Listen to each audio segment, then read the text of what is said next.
What do you think is the biggest mistake or the biggest misconception that a beginning magician might have as they're getting into magic? That they have to learn 500 tricks.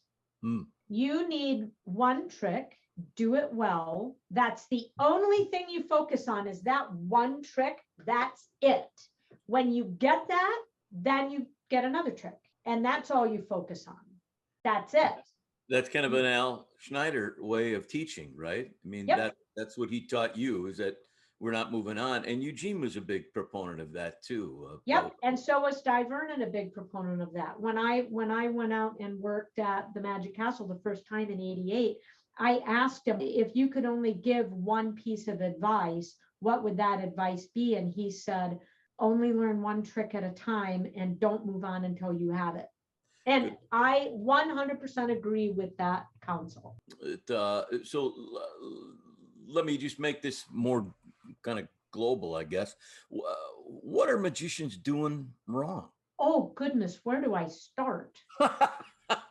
Okay, other than trying to learn absolutely every single trick in the book and buying all sorts of props and gimmicks and tossing them in their drawer, because they'll buy it and they'll go, that's crap. And then they toss it in their drawer and then they don't understand why they bought it in the first place. So they think that the more stuff I have, the more knowledge I have, the more books I have, the more YouTube videos that I watch, the more.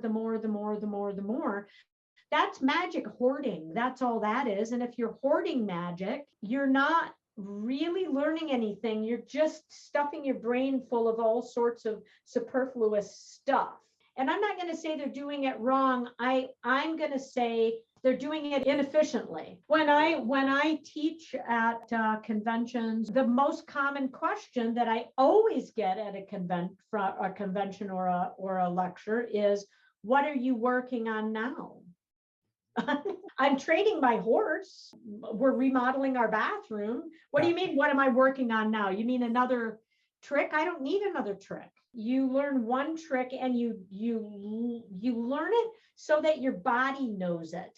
Because once your body knows it, the physicality of it, the timing of it, the breath of it, what you expect to get from your audience from it, that leaves your mental side is now open to play and to riff off whatever they say. So it makes it look like ad-libbing. So it's kind of like when you're learning to drive. When you first are learning to drive, you need to be able to steer, keep the correct speed. If you're doing with a stick shift car, know how to shift and not run off the road and not hit anything. And when you're learning, that's terrifying.